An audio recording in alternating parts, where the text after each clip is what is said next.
Wish we had time for questions, but you'll have to, I've got to get 2 more people in before noon. The other person that came this morning, and we're glad to have him here, is Dick Russell, so I'm going to have him talk to you, and then Ben Rogers.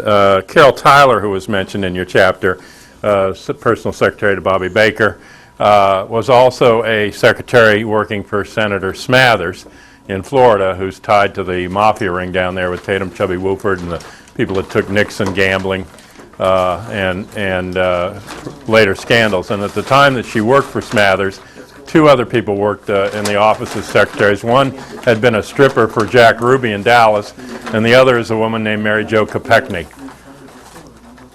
If that tells you anything. These things... And Tyler's death was suspicious. Yes, too. Tyler went down a plane in Alaska like Hale Boggs did. So if Dick's here and can come up. This is Dick Russell. He wrote an early book many of you probably know called The Man Who Knew Too Much. I think it's now been eclipsed by Vincent Bugliosi for size, but I told him once he should have called it The Man Who Wrote Too Much.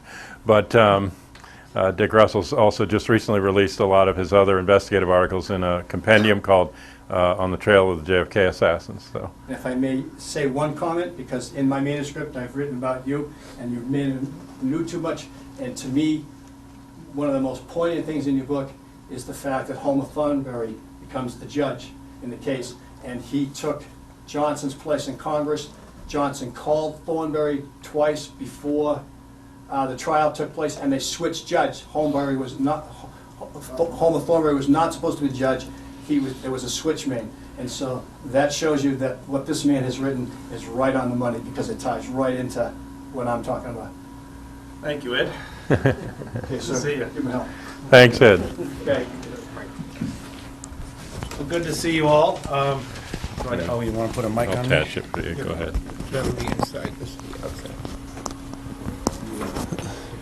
What Ed was referring to there was the arrest of Richard Nagel on September 20th, 1963, and when he walked into a bank in El Paso, Texas, and shot 2 holes in the ceiling and intentionally got himself arrested.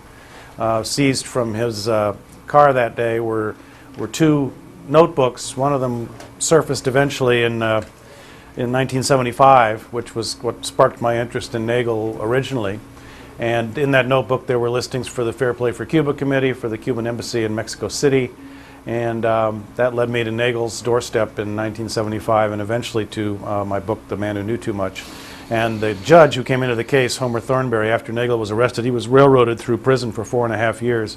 And Thornberry was indeed the judge who came into the case in January of '64 and did his best to put the lid on the whole thing.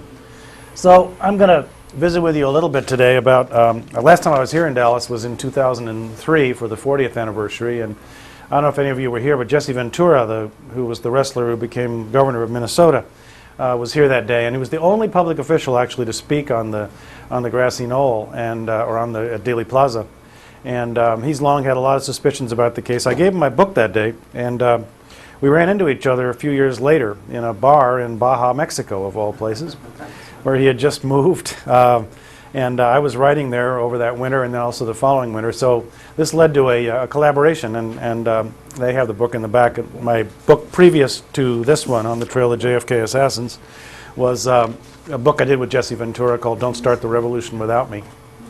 And it's got some really interesting stuff in it about his visit with Castro, asking Castro about the Kennedy assassination, and also the CIA being put on him, Ventura, both in Cuba and prior, when he was forced to have a meeting with all these agents. So it's an interesting story, and it was because I came here that I ended up having that collaboration with him. Tell you a little bit, just briefly, about how this new book is a compilation of my articles for a lot of different papers that were willing to take a chance in the 70s, like the Village Voice in particular, and Harper's Weekly, New Times. A lot of them don't exist anymore. Later, High Times magazine. The big media would never cover this event in any kind of way that indicated a conspiracy, certainly.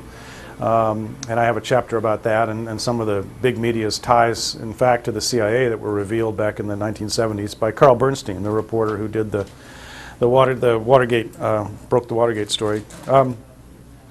But it's partly a memoir of my experiences tracking down all these strange characters, some of whom I came to dismiss, most of whom I came to dismiss actually, as people maybe telling half-truths, but not certainly the people on the level of Nagel or Antonio Vecchiana, whom I believed unequivocally were telling me the truth as far as they would.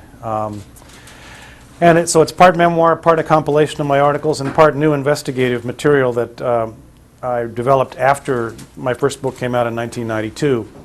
And some of that has to do with the Nagel case. Some of it has to do with MK Ultra, which was a CIA program to control human behavior, which was not revealed publicly until 1977.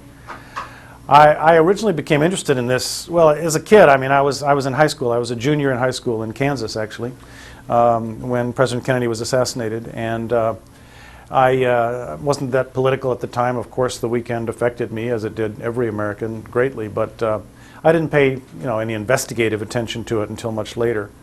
And then a strange story. In 1971, I was traveling. I had quit my dream job with Sports Illustrated magazine. I was a sports writer back in those days, and I had quit that job to travel around the world with a backpack and a portable typewriter, and I'd ended up in the Middle East. And first of all, I was on a boat crossing, I guess, into Jordan, when I ran into an old man named James Arthur Duff, and he was the first one to tell me that he knew Allen Dulles and people at the CIA, and his belief was that, in fact, Madame New had orchestrated the assassination as a retaliation for Diem's assassination, which Ed had just mentioned. And, that's not something I believe today, but it was curious at the time. And so he was the first guy that kind of piqued my interest in this. And then I was in the Sinai Peninsula, all the way at the bottom of the Sinai where the Red Sea is, and where Moses supposedly crossed in the Red Sea. And I was just hanging out there, and suddenly this guy came up to me and he said, would you follow me? I want to show you something. So I walked with him to the edge of the Red Sea, and he pointed to this rock, and he said, see that rock? And I said, well, yeah, that's... it was indeed. I said, that's John Kennedy, President Kennedy in profile. I said, who carved that?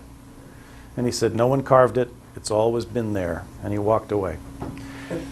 Now, that was a pretty bizarre event. And I later, just last year, I met a guy who had seen the same rock, and they call it the Kennedy Rock.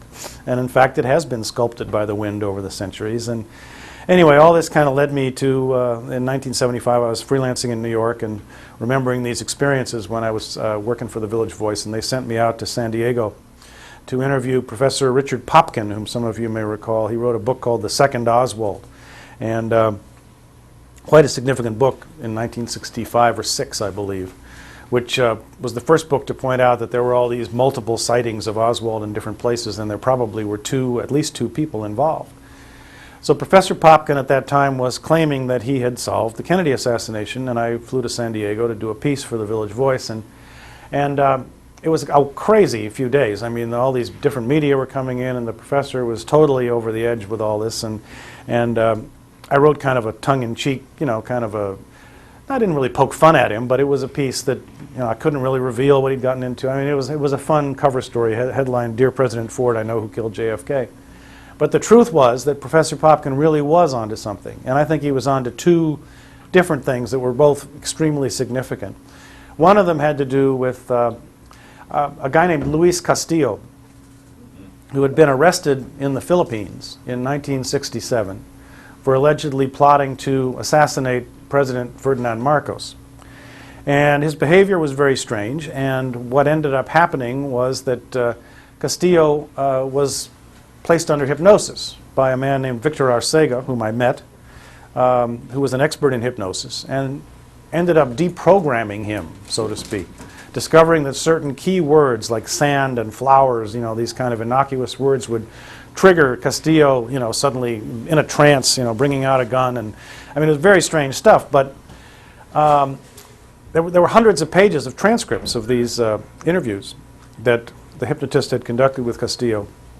And I ended up going on the road with, first I met the hypnotist, and he was a perfectly legitimate guy, and as crazy as it seemed like there was really something to this. And went on the road to Chicago and Wisconsin, and Professor Popkins sent me and a young guy at the time also named Jeff Cohen, who later became the founder of Fairness and Accuracy in Reporting, and he was a talking head on MSNBC, and you know, he's now a professor at running a media center in one of the universities in New York.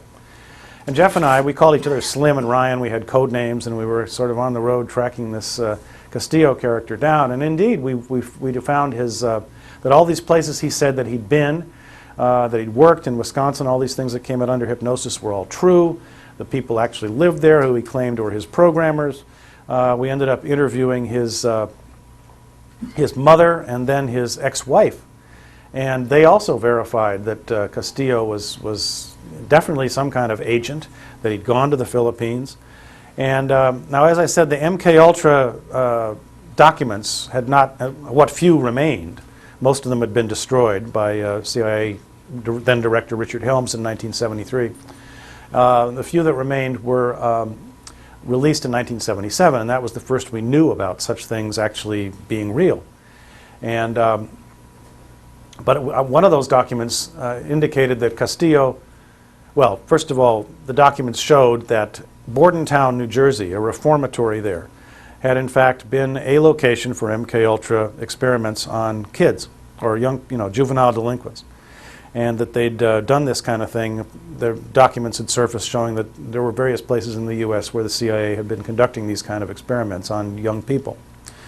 So Castillo, it turned out, had been at Bordentown. That's one of the places that he had been sent before he went to the Philippines. So one of the chapters in the book gets into all this Castillo information that I've never published before. And later in the book, I get into this whole, about 5 chapters on the possibility that Oswald himself was part of some MKUltra program. And I say possibility because there's no way to prove it, and of course any documents about this would long since have been destroyed. But there are some very curious things. Maybe some of you remember the testimony of William Hartogs, I think it was William Hartogs, who was he was a doctor at Renatus Hartogs, exactly. And he was the psychiatrist at Youth House, where Oswald was sent in 1953 when he was a juvenile delinquent, and spent some time there. And Hartogs then was key with his testimony before the Warren Commission in painting this picture of this very isolated, very psychotic young man who was quite capable of assassinating the president. Well, Hartogs, it turned out, had a very curious history, and had in fact written a book which he denied writing, but it was on record at a trial that was held where one of his patients had sued him, called Principles of Suggestion and Autosuggestion, which was all about hypnosis. I actually interviewed Hartogs over the phone, and he was pretty defensive, and although he admitted knowing some of the key CIA people like Ewan Cameron and so on who were involved in MKUltra stuff. And apparently he'd been working with a guy named Sidney Mallitz at a big hospital in New York, and it was involved in MKUltra operations back in the 1950s, and I got that verified through Milton Klein, who was an expert in hypnosis and lived in New York. So did something happen to Oswald back when he was a teenager? I think it's quite possible. And there were all kinds of other fingerprints of this as time went on. David Ferry, who was, I'm sure most of you have heard of, if you're familiar with the JFK case, had this Civil Air Patrol in New Orleans, which Oswald was part of when he was a teenager. And Ferry was an expert in hypnosis, and some of the Civil Air Patrol cadets were telling me that he used to practice hypnosis, with the kids who were part of the Civil Air Patrol. At Sugi, the Naval Air Base where Oswald was stationed in Japan, was also one of only 2 field stations overseas where the CIA conducted LSD experiments with some of the young Marines on the base. And there's a new book that just came out, I can't remember the name of it, but it literally just came out by a guy who was at Atsugi, who said that he was part of an MKUltra program while there. And then there's all kinds of rumors about what happened to Oswald when he was in Russia, or did they do some kind of messing around with his mind. I had the last interview, I think, with Sidney Gottlieb, who ran the CIA's MKUltra program for 20 years. It was a very strange guy. I mean, he lived at the time I interviewed him. He was getting pretty old. He'd been retired from the CIA for 20 years. He'd run this program since 1953 to 1973. And I went to his country place in Virginia. By this time, I remember he had sitting next to him on his table there in the living room, the Tibetan Book of the Living and Dead, and books on Oriental medicine. He was a biodynamic gardener. He'd become a Zen Buddhist.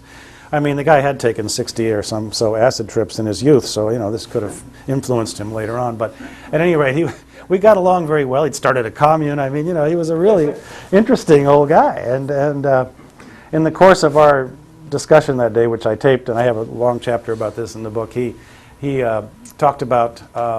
He just said that, yeah, Oswald could have used a, quote, Manchurian Candidate framework. Now, that was the book that Richard Condon wrote and became a movie with, starring Frank Sinatra and Lawrence Harvey, which was banned, actually. I mean, well, banned technically. It wasn't allowed to be shown in the United States for many, many years after the assassination. It came out in '62 about this guy who, under hypnosis or programming, sees the Queen of Spades and shoots at the president. And so Gottlieb alluded to this, and I found it very interesting, and he wouldn't come right out and say it. Then I ended up interviewing another MKUltra field agent. He was the number 2 guy under George White, who was the main field agent in this program for years, and his name was Ike Feldman, and he was pretty elderly at the time too. And I interviewed him in New York, and I'll just read you a little bit of what he had to say, because this to me was quite stunning. See, it's toward the end of the book here. Just a paragraph or so. Feldman elaborated. I heard rumors that something was given to Oswald days or weeks before he went to the Texas School Book Depository. I also heard he was brainwashed, like the Manchurian Candidate. I heard that when he was in Russia, they started to brainwash him over there. The Russians messed with him, twisted his brains. This affected him for a long time. Then somebody in this country continued to screw around with him. Whoever made the assassination plans, he was reintroduced to brainwashing, and they gave him something. I don't know what it was. After he got arrested, they claim he would gibber and jabber before he was shot. I heard Ruby was tight with the Chicago people, meaning the mafia, and some in New Orleans. When word came out that Oswald may spill his guts, they sent Ruby in. If Oswald walked, they were afraid he'd involve Giancana, Marcello, and God knows who else. I was also told that Ruby was a drug user, and after he shot Oswald, he was afraid he would have talked too much. I don't remember what kind of drugs, but he just loaded up that day. Oswald was one part of the ball field, Ruby was another part. Ruby was a half-assed racketeer, Oswald was a half-assed communist. I persisted in asking whether he had heard these rumors about mind control from high up in the American government. Feldman nodded, very high up. It was State Department people who made these comments. The real rumors came from there. So I knew this much after having lunch with Feldman. The possibility that MKUltra techniques had played a role in the Kennedy assassination was a very real one indeed. So I have about 5 chapters about this in the new book, and I think it's significant information that needs to get out there to the public, as wild as it may seem. There's also in the book, a lot of it is sort of my experiences with, well, not a lot of it, but some of it, with some of these soldiers of fortune types. So Jerry Hemming, Gordon Novell, Lawrence Howard, Harry Dean. I interviewed all these guys. Antonio Vecchiana, who I put a lot of stock in. He was a Cuban exile who was the one who first identified Maurice Bishop as a case officer who met with both him, Vecchiana, and Oswald in August of 1963. Vecchiana was deeply involved in a lot of the anti-Castro assassination plots, and eventually he was shot in the head. It was a sad thing. I mean, he told me at the time, he said, look, if you can't use my name, because otherwise I'm going to end up, somebody's going to kill me. And he was talking to Gaten Fonzi of the House Select Committee on Assassinations in Miami, and didn't want me to tell Gaten, whom I was staying with actually, that he was seeing me. I had just contacted Vecchiana out of the blue. I had no idea that he knew anything. And so I didn't use his name, and then about a year went by. I mean, it was a story I probably could have made a lot of money on, and I didn't do it because I was afraid for this man. And then Jack Anderson, the columnist, broke this column called Mr. X Surfaces in the JFK Mystery. So somebody on the House Assassinations Committee leaked this story out, and it was enough certainly to identify Vecchiana, even if as Mr. X, even if you didn't know who it was. So then I later did publish something naming Vecchiana in the Village Voice, and and not too long after these articles came out, after the Mr. X article, he was shot in the head outside a Trailways bus station in Miami, and he survived, and he's still alive.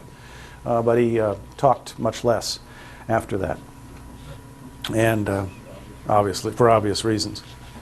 You know, it was a scary. You know, I mean, I was this young kind of crazy journalist in the '70s, and it was scary at times. I mean, I remember leaving Miami at that time. It was the only time a plane almost crashed that I was in, and as I said, Lawrence Howard. I won't read you the whole part of the book, but he sat across from me. First, he checked he was the guy who went to Sylvia Odio's door supposedly, and in the September of '63, and people had been claiming he was involved in a conspiracy for years. I don't think he was, and he definitely told me reasons why he wasn't. But you know, he was scared, and you know, I met him in some place in El Monte, California, and he when we got to his driveway, I remember he said, turn around, let me check your pants leg. I mean, he's checking me for guns, and then he sits across from me the entire time with a loaded pistol that I could see kind of poking out, and so it was, you know, kind of heavy. Richard Nagel, whom I won't tell you, you know, his whole story today, but subject of my first book, I met him in the fall of 1975, and we kind of had this very strange, off again, on again relationship for many years. I moved to L.A. and became a staff writer for TV Guide magazine, and so I'd go from traveling around with Bob Hope during the day to meeting Nagel sometimes in these dingy bars, and you know, sometimes taking notes, sometimes not, and trying to get him to tell me everything he would. He never would tell me everything. He was definitely involved in a small conspiracy to assassinate the president. He knew of Oswald. He was investigating Oswald. He worked as a double agent for the Russians and for the Americans, and as a confidential informant for the FBI. And he sent a warning letter to Hoover in September of '63 telling him enough to warrant the arrest of Oswald and these two Cuban exiles. Nagel told me at one time, talked to him on the phone, I think it was 1979, and he said, there's a lot of people in Los Angeles know who Dick Russell is. I said, really? He said, including quite a few Cubans. And I said, well, am I in any danger? And he said, no. He said, I would have told you, you know, if you were. And then he told me this story of how these two guys from the CIA had been sitting in a bar at the next table to us on a night when I was pretty sure I was being followed home. And he said, they told me that you taped me, and that they had this device that could pick it up. And I said, well, I didn't. I never did, even though I sometimes wished I had. But I honored his request that I not tape record him, and he said, well, he said they were so insistent on it that I figured they were making this up. Well, Nagel died under mysterious circumstances, I think, in 1995.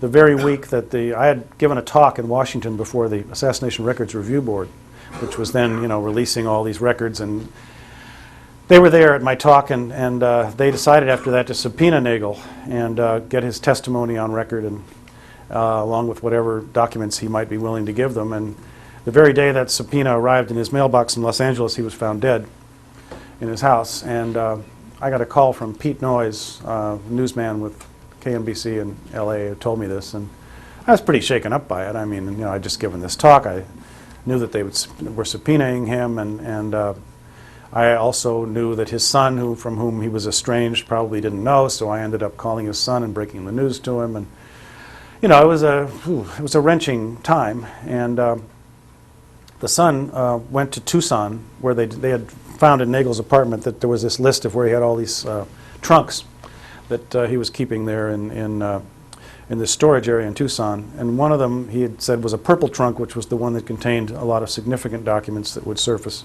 in the event of his untimely death. Well, the purple trunk was missing. All the rest were there. The son came back to find that his apartment had been broken into in San Diego, and you know, they didn't find anything. But it was a pretty scary period. In the new book, I write some about. Now, I have an article that I wrote. The first article I ever wrote about Nagel is in the book, and which sort of summarizes a lot of what's in my larger volume. And then I have a chapter about a guy named, I should say about Nagel too, that I write about the fact that you've got to look at a timeline. He was writing about people, for example, whose names have surfaced in recent years as being significantly involved in in the assassination or cover-up or in whatever ways. He was talking about them way back in 1970 and that period, on the record. I mean, you know, and things that he wrote up about Desmond Fitzgerald with the CIA and about Manuel Artime, a Cuban exile that Nagel was shadowing and had apparently been in meetings with some people about the assassination. So he talked about Oswald looking for a place in Baltimore that he was going to move to with his wife and daughter when they were talking about killing Kennedy in Washington, D.C. at the end of September of '63. And some documents recently surfaced that say, yeah, Oswald was in Baltimore and that the FBI had looked into this. And so as the years have gone by, a lot more has come out to substantiate Nagel's story than just the notebook that was found in his car that day. And there's new material that surfaced about a man named Henry Heckscher, whom I now believe was Nagel's case officer with the CIA. And is not very well known in this whole world of the assassination. But he was involved in Project Amworld, which Lamar Waldron and others have recently written about, which was an effort to get rid of Castro that was very secret within the CIA. And Heckscher was also Manuel Artime's case officer and very close to David Phillips in Mexico City. In fact, had been involved with Phillips in the coup in Guatemala back in 1954. And so I tracked down one of Heckscher's relatives who had a lot of stuff that he had set down and left behind, and was able to ascertain that he'd been the chief of station for CIA in Japan at the time Oswald and Nagel were there in '57, '58. And that later, even though he kind of obfuscated it by saying on the one hand he was with Far East Division, on the other hand he was definitely involved with Cuban and Latin American affairs between 1960 and '63, and he was a top aide to Fitzgerald and worked closely with Phillips. And anyway, I have a new chapter in the book that points to Heckscher as being someone who definitely would have been likely to have involvement with, certainly with Nagel and perhaps with Oswald, although I have nothing to prove that. What time we got here? I'll just talk for a few more minutes, and then I'll take some questions if you have them. The new book ends with an interview that I did with Doug Horn. I've never been someone who was that fascinated or intrigued by the medical evidence. I don't know why. I mean, a lot of other people have looked at it and done very significant work, and maybe I just found it too confused, technical or grisly, whatever. I don't know.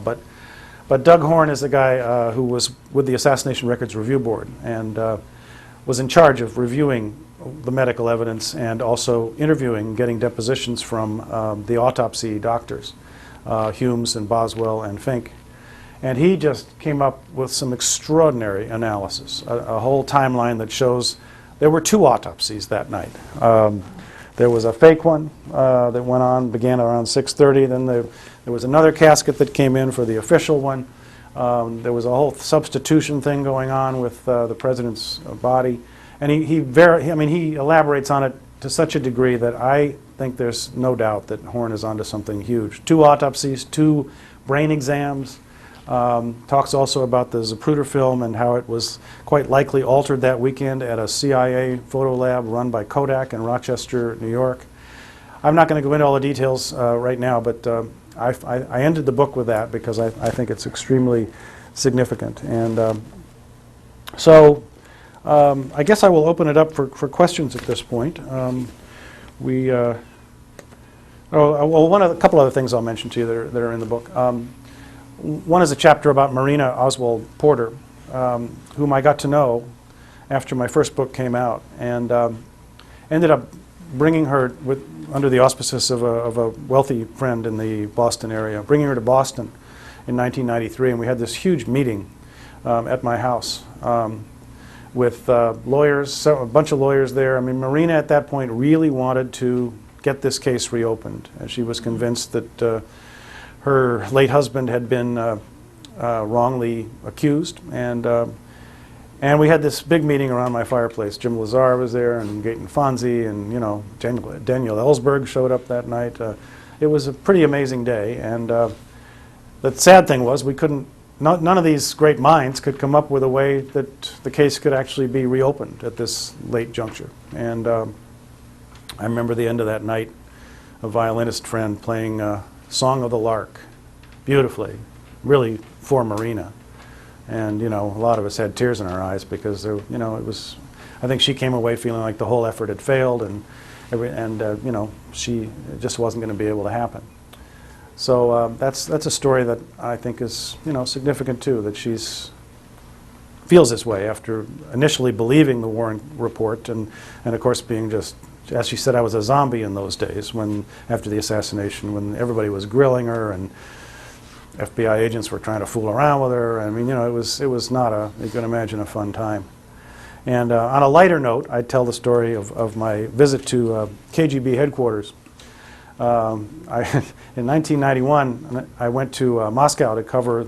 Gorbachev was still in power then. I think it was the last year where there was still a Soviet Union, and I went to cover the first grassroots environmental conference between U.S. and, I mean, I write a lot about the environment, and I went for a magazine to cover this conference between Russian and American environmentalists, and I figured, well, while I'm here, why not give it a shot? Because I knew that Nagel, in 1968, after he got out of prison, had been taken off a train by the East German authorities initially, and ended up in Moscow, where he said he had filled out a confession. Basically, the Russians wanting to know, well, why didn't he kill Oswald as they had ordered him to before the assassination? What was really going on? So the KGB would have had to have had this in their files, I presume. So I won't tell the whole story.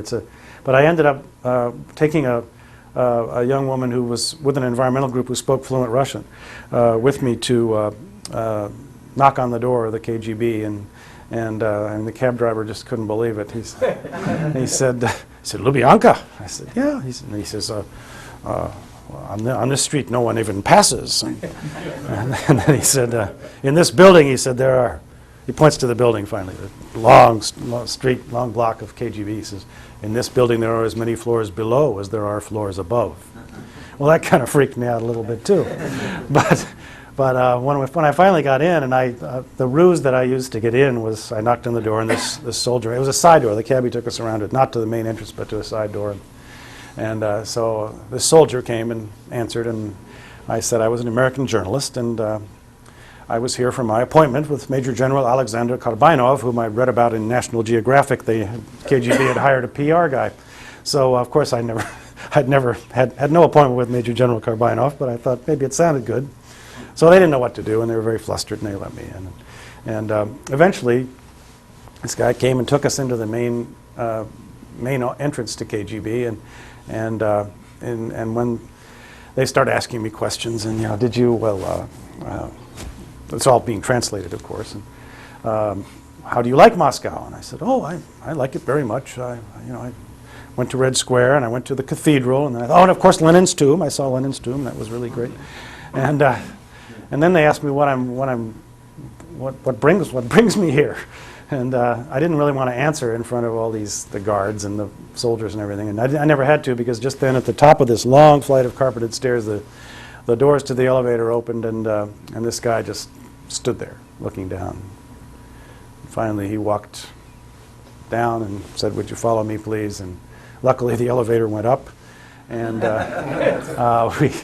we ended up going to this big conference room with, where there was a bar, and there was another KGB guy in there, and I looked up, and there was a camera trained on me from the ceiling, and I sat down. And he said, "So, what brings you here?" So I said, "Well, I'm investigating the Kennedy assassination." And one of the KGB guys said, "Well, there have been many books about the assassination. There was Manchester, there was this book, there was that book. Why another book?" So then I started telling them about Nagel, and we ended up, their ears perked up when I said that he was an agent for the CIA and for the KGB. And then they wanted to know his name and, all these kind of things. And so I said, well, I can't tell you the name of my source. And it went on for about a half an hour, and finally they said, well, here's what you must do. I am telling you most of the story, but you must write a letter. And you must name your source, and you have to drop it in a box at 22 Kuznetsky Most. I still remember the name of the street. And we will get back to you in the United States. So I said, okay, I'll do that. And we're leaving in the elevator. I remember one of them turns to me and said, I turned and I said, you get many people dropping in off the street? Just kind of like this. And he says, in the past, never. He says, today we have some legitimate journalists that come. I don't know, I guess he didn't consider me too legitimate, I'm not sure. But, so then we went back to this hotel. I don't think it was the Hotel Oswald stayed in, but Metropole, I think. And we were sitting, I wanted to go in, I had these two I had another American girl with me who had come up to me on the bus and was also at this environmental conference and said, I've heard you're going into KGB, and my father has read me spy novels all my life. I just have to go. And I told her, well, it could be rather dangerous. I don't know if I should. But anyway, I gave in. She was cute. And I said that she could come too. So here I was with these two American girls going into the KGB headquarters. So the two of us then go afterwards to this, to this hotel. And we sit, because I want to remember everything while I can and, get it all set down. It's a really great story. And so we walk in, I see this young guy reading a copy in English of Jean Le Carré, a spy novel. So I thought, we'll sit next to him. So we sit down and we start talking about the KGB headquarters, what it was like, what it looked like. And this one girl, the one who'd come up to me on the bus, she had a great memory for detail. I mean, she had observed everything, all the decor and what the people were wearing and all the stuff that I couldn't remember, because I was so intent on the moment with the people. And meantime, the guy with the reading the Le Carré book gets up and he just disappears. So the next day, the guy I was rooming with at the conference, he was with Earthwatch, and he goes into town to see some friends of his from the U.S., and he comes back and he says, "You're not going to believe what happened." I said, "Really, what?" He says, "Well, I went to see this friend of mine." And he was really uptight, very paranoid, and he says, "David, you're not going to believe what happened to me yesterday. I was sitting in this hotel and I was reading my book, and all of a sudden this guy comes in and he starts talking about the KGB and all these things. He says, I think I'm being set up." So then David told me, he said, "Well, that's okay. That was my roommate at this conference." Anyway, go back to the States, and the end of the story is they never did. I did put the letter in the box, and they never did get back to me, not unexpectedly. Gorbachev was, stepped down, or Yeltsin took over about 6-9 months later, and one day, a couple of years later, I was in Washington D.C. and I was visiting a friend in the environmental world, Lois Gibbs, the Love Canal person, if some of you recall, and I'd known Lois for a long time, and she started telling me this story about how she'd had all kinds of trouble in her office, and there was this young woman had come to work for her and disrupted, started accusing people of embezzling money and this and that, and apparently she'd gone to another environmental organization and done the same thing. And I said, "What was her name?" And she tells me, and it was the name of the girl who'd come up to me on the bus and wanted to go along into KGB headquarters, and she was an agent.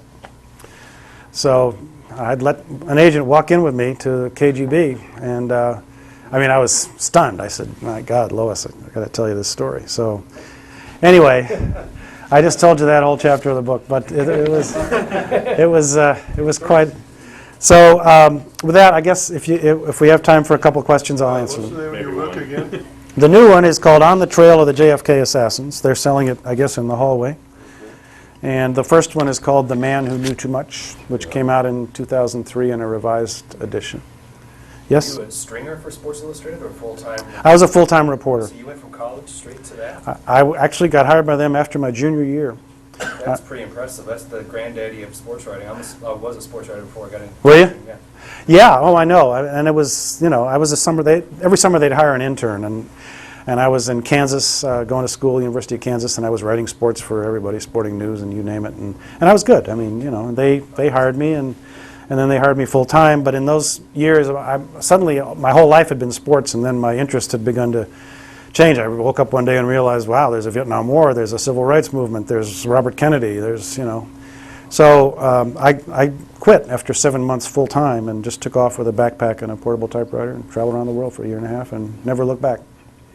You just mentioned Robert Kennedy, you mentioned the Manchurian Candidate issues. Have you done anything to follow up on any of the other assassinations or assassination attempts, and to maybe talk to some of these people who are still living, that are involved in those? Tell us about that. Well, a little bit. I mean, I've done a couple of magazine pieces on the King assassination. I interviewed years ago Jerry Owen, the preacher who knew Sirhan Sirhan. Didn't really tell me too much, but I did interview him on tape. And I was very curious about the Sirhan case because there it's much more clear cut that he was acting under hypnosis, that he got some kind of trigger and he walked. I mean, he doesn't even remember what happened. And there, Discussion of Hinckley was. there is, and these things were. He's alive. You'll talk to him, yeah. Well, it's pretty hard to do. I mean, and plus Sirhan is, he doesn't recall what happened, and but I think there's a tremendous amount of evidence. It even came out at his trial that by experts testifying on hypnosis that it looked like somebody had messed with his mind. So that's actually much more clear cut than the Oswald story that I recount. But I mean, these kinds of things were going on. I think all 4 assassinations of the 60s, Malcolm X, Martin Luther King, the 2 Kennedys, were much more than, lone crazed gunmen that we've been told they were. And it was basically an attempt to totally change the direction of this country, which they succeeded in doing. And I don't think the country's ever recovered from that period.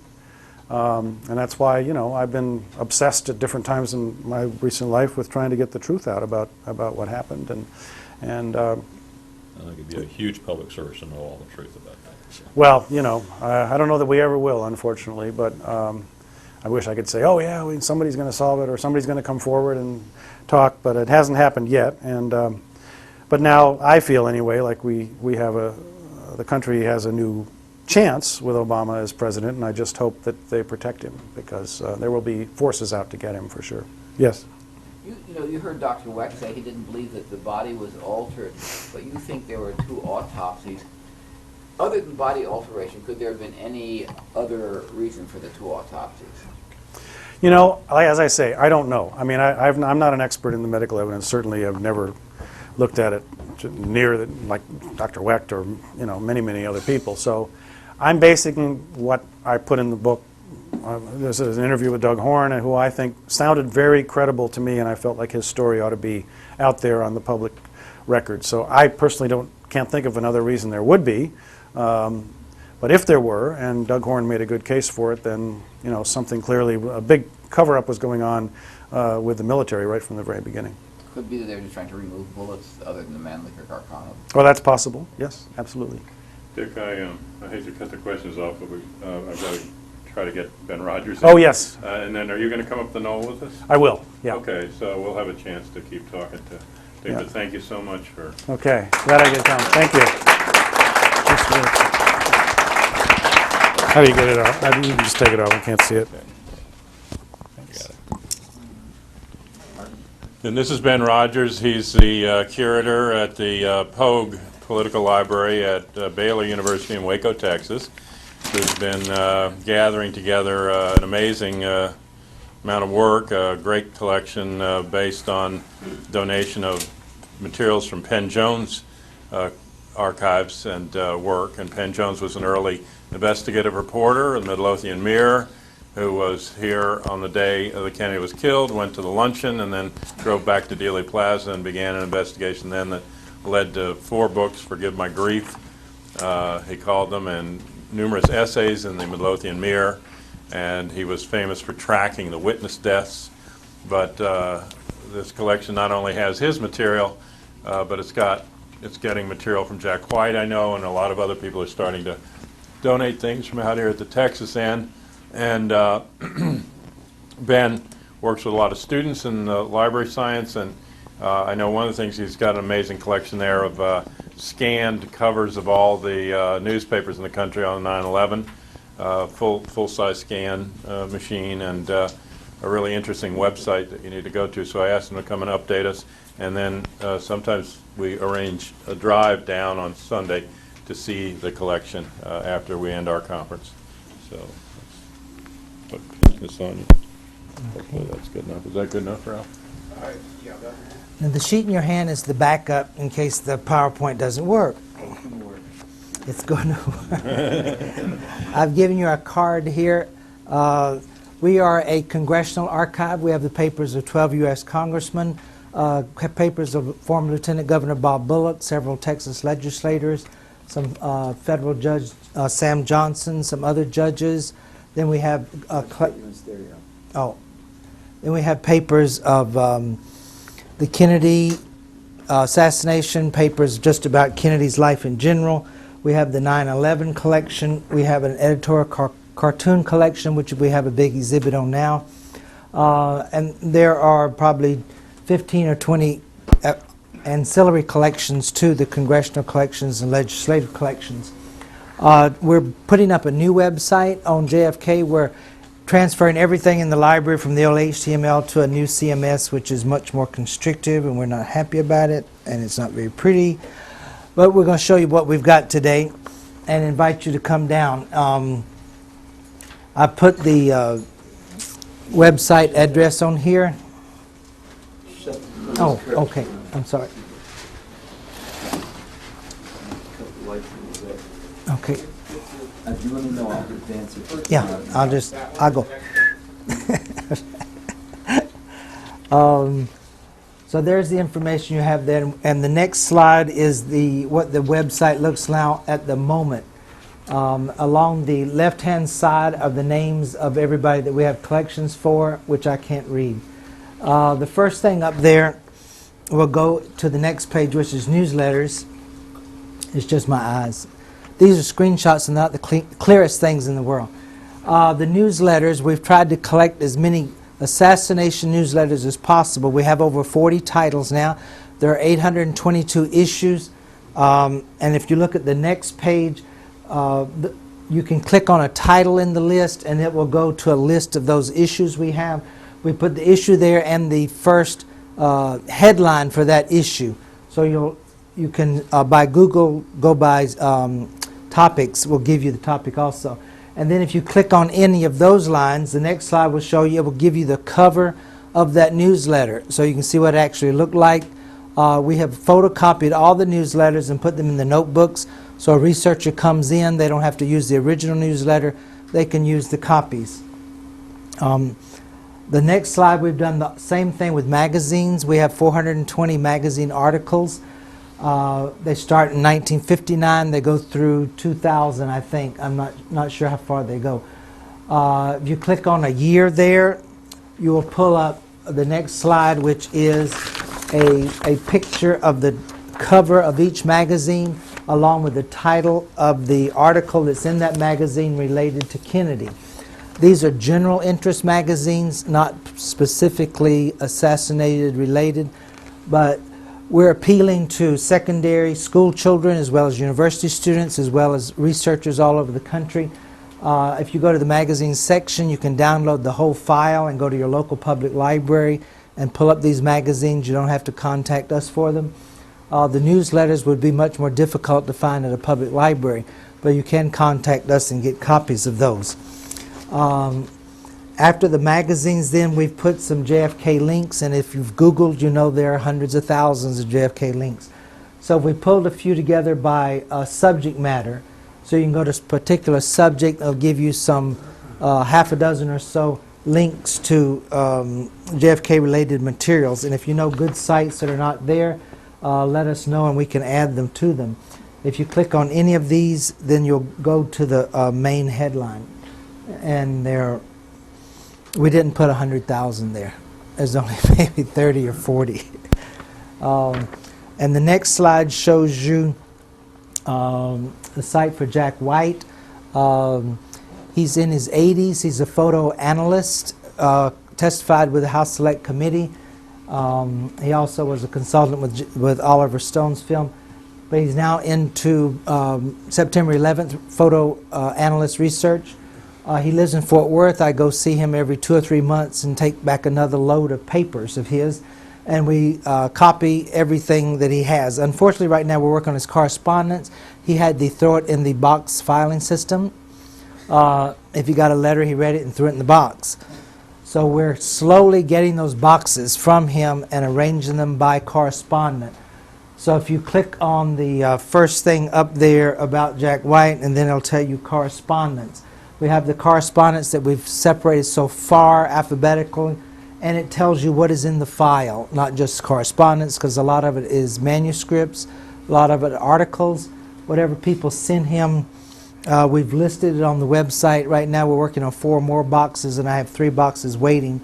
I have 2. All of our work is done by students, so it takes a while at 10 hours a week to get it all done, because they have to separate it, then photocopy it, and then make new folders for it.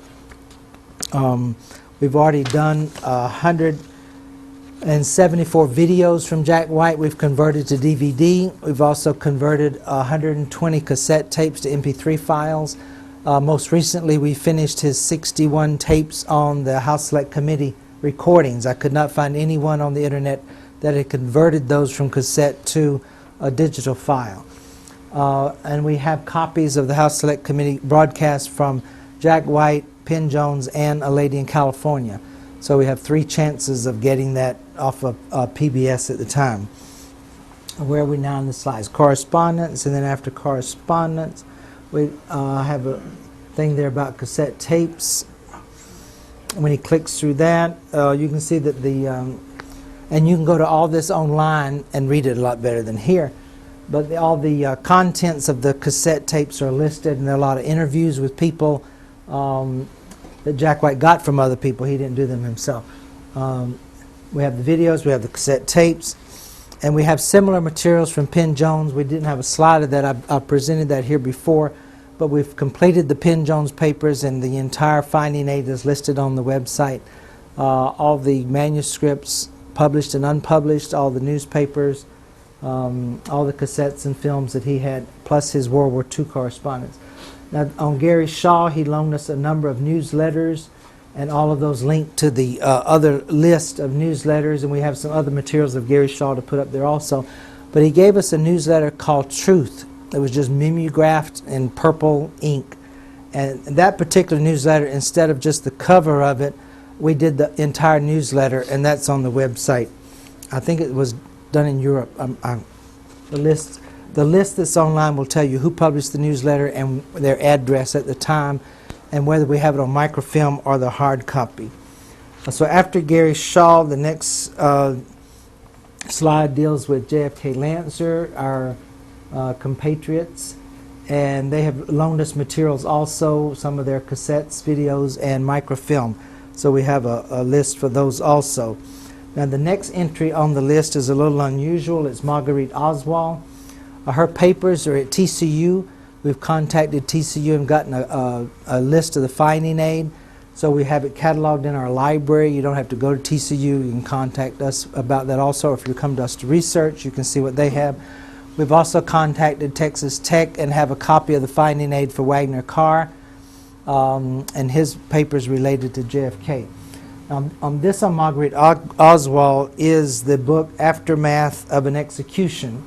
And these are all the photographs from that book of Oswald's funeral. If you click to the next slide, you'll see a picture of the cover of that book. And there's a picture in there of the newsmen who were pallbearers at the funeral, Hugh Ainsworth and a few other men that were there. We didn't put the text. There's not much text in the book. It just explains the pictures. What we thought it was interesting, because that would be an unusual publication that you might not find in your local library. The next slide, we go, is John Kling? Oh, Kellen. Oh, I forgot to turn the page over right. Okay, he has sent us tapes that he got from Hood College of Markham. And I went to Hood College this summer and talked to them, and they are digitizing a lot of the Harold Weisberg papers. But we got these tapes, and I think most of them deal with Markham interviews. So you can see that online, and not everyone can go to Colorado, not everyone can go to Waco, but at least we have the list of what's available. And certainly not everyone can go to Hood College. It was hard to find. The next one is a guy you never heard of, Ernest Lakovich. I never heard of him either. But his grandson contacted me in Maine, of all places, and said, my grandfather collected these Kennedy materials. Can you use them? So we said, sure, and he shipped a box of them from Maine, and so we have them listed on the website. There's some early newspapers and magazine articles and things unrelated to Kennedy, but are listed there also. Even the visit of the Pope is listed there. The next person on the list is Don Grisham. He's a local Waco school teacher. Came in one day and said, I have a complete set of the Dallas police reports from the Oswald Rudy investigation. 16 volumes, including photographs he had gotten out of a dumpster. They were headed for a dumpster in Austin 30 years ago, and he was working for the state and said, don't throw those away, I'll take them. So he brought them in, we photocopied everything and cataloged them, so they're in our archive now. The next guy in the list is Bob Platt, who is a retired professor of anthropology at Tarrant County College. When he retired, he started a bookstore and political memorabilia store, but he was good friends with Penn Jones, had Penn up to speak at Tarrant County College every year, and it was through him that we obtained the Penn Jones papers, but he also had a lot of Kennedy materials, and so he gives us stuff like Jack White carload every few months. So far we have over 3,000 books from him, not all related to Kennedy, but just related to politics. And tons of political materials from obscure political organizations that he's collected. He was especially interested in futuristic organizations, World Future Society. We get all of those and we catalog them and list everything, so you can see the list online of just the Kennedy materials. We have a parallel website of just Bob Platt that has everything he's given us listed also. The next slide is Joan Jasek, who's just a little old lady out in China Springs, Texas. And she saved all her Kennedy newspapers and magazines, and her son works in the library, so he brought them to us one day. So all of those are listed there. You know, you saved it, what are you going to do with it? The next lady is Mary Love Smith. She lived in California and sat there with the radio and the cassette tape and recorded those House Select Committee tapes. And then if you click on the next slide, she also made notes in her handwritten and stuck them in the cassettes and mailed them to Penn Jones. So we have her cassettes and her notes with each cassette, what she was thinking about that day. The next guy is Larry Breen, also a local Waco teacher, walked in one day with his Kennedy materials, and we copied those, and those are in the library also. The next person, we actually don't have the papers, but you will know the name Mae Brussel. We contacted the maybrussel.com. We bought all of the radio transcriptions on MP3 files, and online they're listed as 4 discs, but when you get them there's 6. So we have to figure out where the dividing line between 4 and 6. So eventually you'll be able to click on the DVD number and bring up the list of radio transcripts that are on that recording. On the website, her website, which is maintained by a guy in California, she died in 1988, I think, right? And John Judge was very close to her at that time. We'll have their explanation of some of the programs are online, and we're trying to gel those together because the numbers don't jive all the time online. But we bought everything from her website and cataloged it and put it in the library.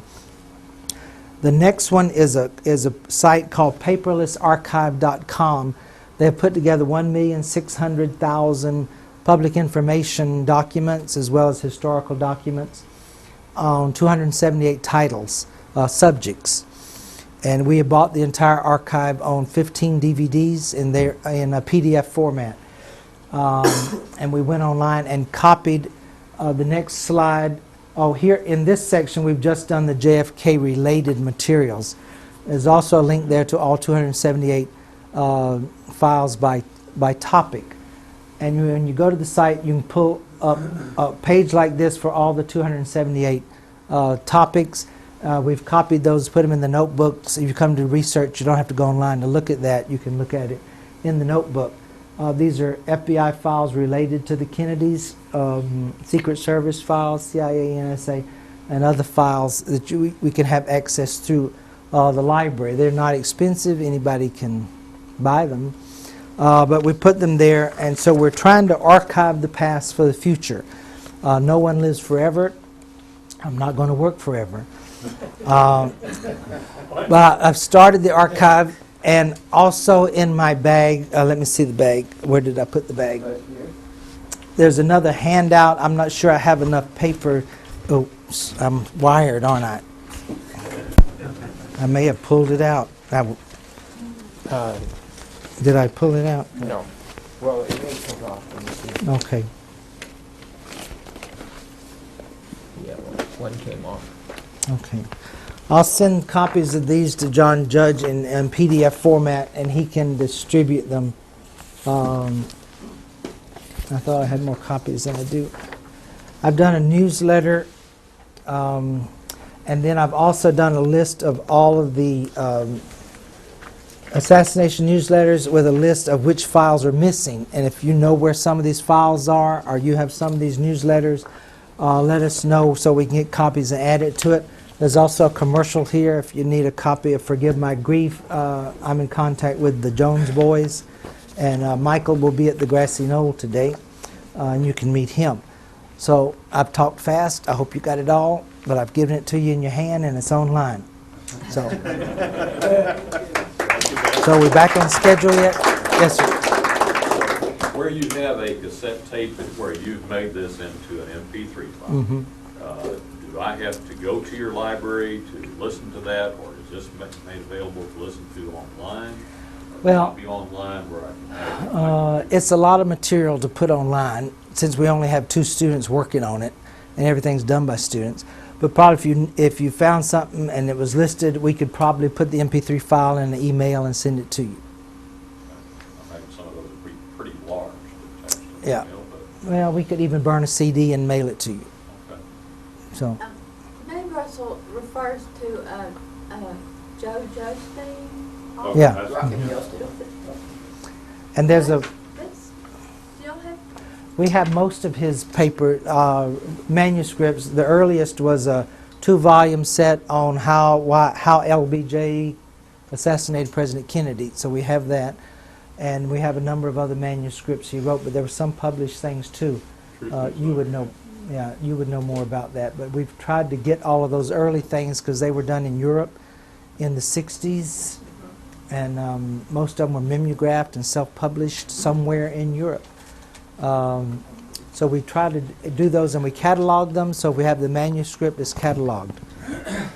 We have a cataloger whose original catalog is not her favorite thing, but she'll do it for our JFK materials because no one else has ever done them because they're not copies out there. do you have some students who slip in who figured out you have more interesting things than about Bob Bullock? I have one lady who works full-time on Bob Bullock. And Byron Tunnell, who was Secretary of State. We have his papers too. But the students, 2 students are working on just the Jack White correspondence. One student is doing all the Kennedy online stuff for me, and he did the PowerPoint. And then some other students have done, another girl still working there did all the Penn Jones papers. So we just have a lot of people working on various other projects. We also have a large 9/11 collection, and we do want to invite you to come down to Waco tomorrow. I have a lot of Kennedy materials on display there, and even though we have the exhibit is on political cartoons, 2 of the main cartoons were printed in the Dallas Morning News in November 21st, November 22nd. One on November 21st shows Kennedy shooting at a deer called Texas. The Jeep is driven by LBJ. And the next day's cartoon has Kennedy and Jackie flying into Love Field, and Dallas is up in smoke. And that cartoon was pulled right after the assassination. But we have the originals on both those cartoons. And our cartoon exhibit is 110 original cartoons. What hours are you open? Normally 9 to 5, Monday through Friday. We have a witness here. Mean Joe Green has been to see us many times up from San Antonio and has used the 3rd decade, 4th decade, Jack White correspondence, Penn Jones papers. Would you like to give a testimony? I believe. No, it is great. It would be worth the trip to look at all the stuff that they've got down there. It's been especially invaluable to me because I wasn't there when the 3rd decade was being published and the 4th decade was being. I missed all that stuff. Yes. So they have the Iconoclast, which is a little magazine that was published at the time that Bobby Kennedy was assassinated. There's a lot of valuable stuff. Are you still looking for more material? Yes, sir. Our intent is to provide a haven for assassination research because people aren't comfortable with 6th floor museum. And they're not always comfortable with Dallas Public Library. A public library is not an archive, and they will take papers, but they really don't have the facilities there to process them like archives. And our intent is to put list things online so people know where they are, know what's available. John would like to do this same thing in the Washington area, but in Texas we need a similar place. I've been talking to Tom Bowden, is that right? Yeah, he has a lot of stuff there from Cutler in Connecticut I'd like to get my hands on to supplement our Grassy Knoll Gazette that we have 20 years of, that we got from 3 different people, and there are very few duplicates. We have the original teletypes from AP and UPI that Cutler sent to Penn Jones and said, what do you think of this? How much is it worth? And we have that encapsulated, but we have so you can look at it but not touch it. Rex Bradford will probably talk to us later too. You know, and he's with the Mary Farrell Archives, and they've been putting thousands of pages of different things, different documents, with other research stuff online. And what we want to do in Washington, D.C., and just got a grant for, is a museum of hidden history that would be the assassinations, but beyond the assassinations as well. And it would also have a research center attached where some of these kind of archives could rest once we get it up and running. But he's an existing resource, and he's got the archival skills and materials, and this is a really great collection. So if people want to go down to it tomorrow, we'll try to organize some carpooling, you know, whatever we can do to get people down there. And I'll check with y'all around noon to see how many are coming, to see how many bottles of water I need to freeze. All right. But we are not duplicating, I don't think, in any of these 3 venues what we're doing, because we're trying to put together people who've been doing the research, they've saved the papers, they need a place to put them. That they know they're going to be used, they know they're going to be professionally archived and taken care of. Everything's put in acid-free folders, acid-free boxes, listed and put online. Okay. Yeah, we should break. We're going to go over to the Knoll, have a moment of silence at 12:30, and we'll come back here at 2. I'm still wired. We'll get you on wire.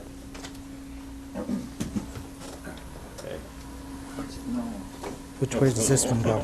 It's this hill over there.